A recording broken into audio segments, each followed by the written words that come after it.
Food Adventures. I'm Karen Ahmed. We want to wish you a very happy Diwali. Today we're going to be making Rasmalai. Now this is literally the king of Indian desserts, and you can make this for Diwali or really any time of the year. I learned to make Rasmalai the hard way. I did a lot of trial and errors with this particular recipe, and I'm going to call out all of the tips and tricks right through this video. I'm going to tell you what I did wrong, and I'm going to tell you what I did right, and I'm going to share all of that with you. I'm going to be showing you the good, the bad, and the ugly, so you can get the most perfect Rasmalai to serve to your family and friends. Before I go any further with this recipe, do make sure you subscribe to my channel and make sure to ring that bell so you're notified every time I upload a new video. Now, let's get cooking. I'm going to start by crushing the seeds of 3 cardamoms together with half teaspoon of sugar.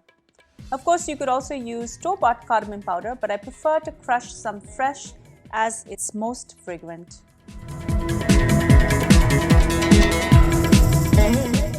I also have a half cup of broken nuts here. I have some cashews, pistachios and almonds. I'm going to throw these into my mortar pestle as well and give it a light pounding.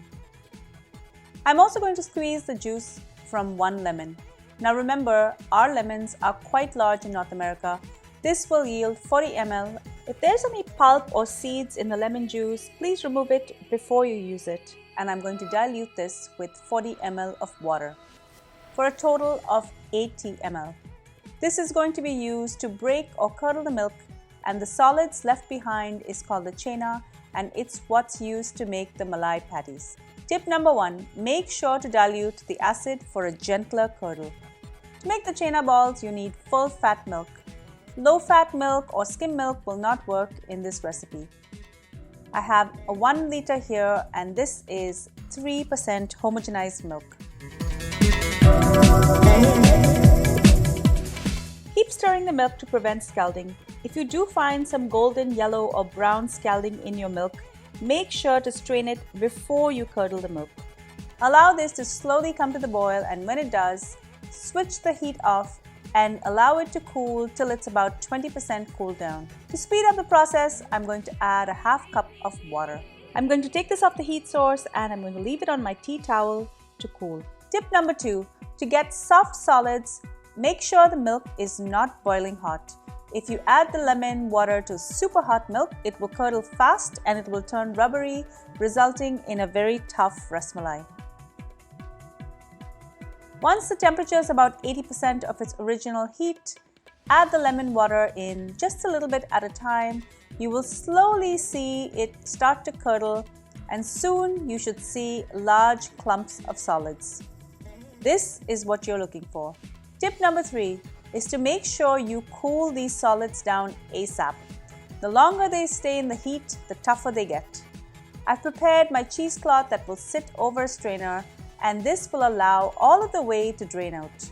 I'm going to quickly strain the liquid, allow it to drain, and then I'm going to rinse it with chilled water. Tip number 4. Rinsing ASAP with chilled water will stop the cooking process, as well as it will get rid of that lemon taste. Once all the water has drained, tie the cheesecloth and give it a few light squeezes. Tip number 5. Although people say you can use any kind of cloth, I really prefer cheesecloth as it helps the liquid escape effectively. Make sure to use 2 layers. Now I'm going to allow it to hang for no longer than 30 minutes. I usually hang this off one of my kitchen cupboards, and I just give it a gentle squeeze every now and then. Tip number 6. Don't let this drain for more than 30 minutes, especially in cheesecloth. You don't want your solids or chena to be too dry. After 30 minutes, remove the cloth, and I'm going to free the chena. You will now need to knead this for a maximum of 10 minutes.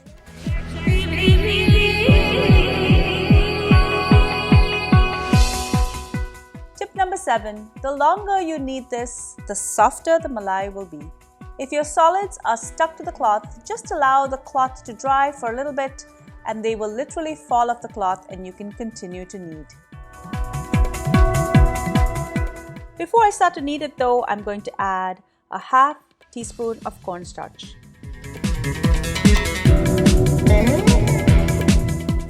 If you haven't followed any of the tips and your chena looks soft like this, it's too soft to make rasmalai. You're better off using it for gajar ka halwa or any other dessert. But luckily, my batch is perfect. It doesn't need too much kneading, just a light touch with my fingertips. I'm going to roll this into a ball and then I'm going to divide it into 8 portions.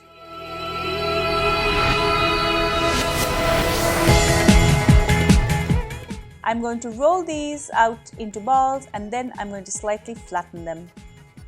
If they are too dry and it's cracking, that means your chena is too dry. Add a tiny bit of water and knead again.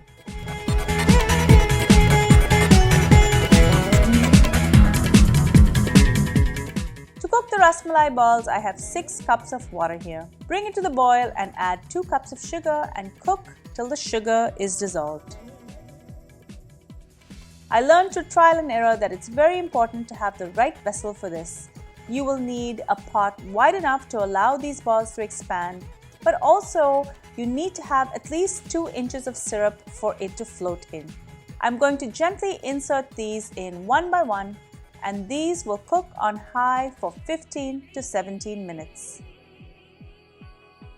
I made the mistake of using a very wide pan once, and the dumplings were too close to the bottom of the pan. I also made the mistake of putting a lid on too early, and you can see that the dumplings got destroyed in the heat. While many swear by cooking with a lid on, I like to keep an eye on them uncovered so I can move them away from each other. Tip number 8. Make sure that you have the right size pot to cook the chena or malai balls.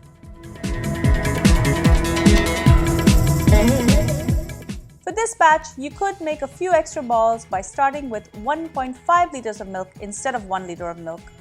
If you're making multiple batches, you can use the same syrup to cook them.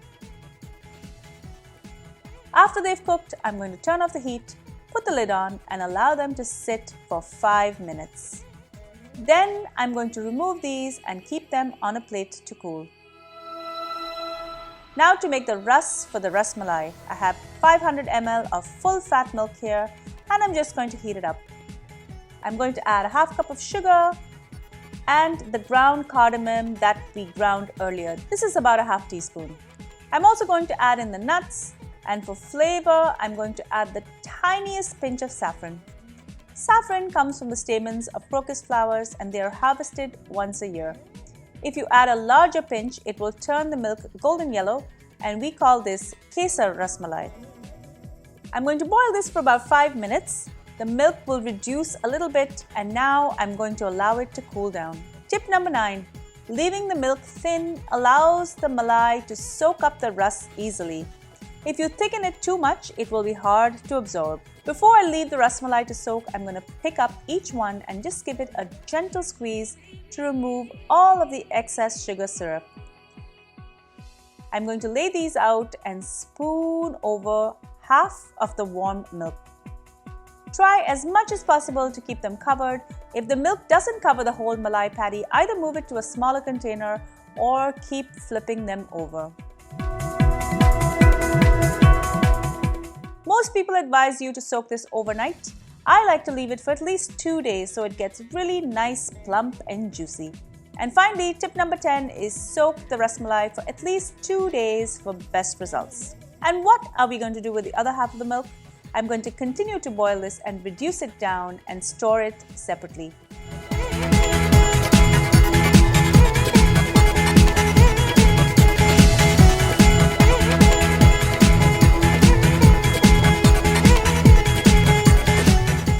My hubby does not like the rasmalai too thin, so I will mix this in with whatever is left over after the malai has soaked all the ras to make it thicker. Garnish with nuts and some saffron strands if you like, and enjoy this cold.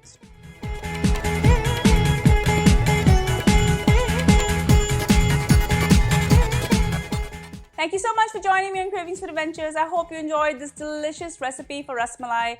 It's so easy to make Rasmalai, but there are some tips and tricks to getting it just perfect. So I hope you use this and you can wow all of your family and friends.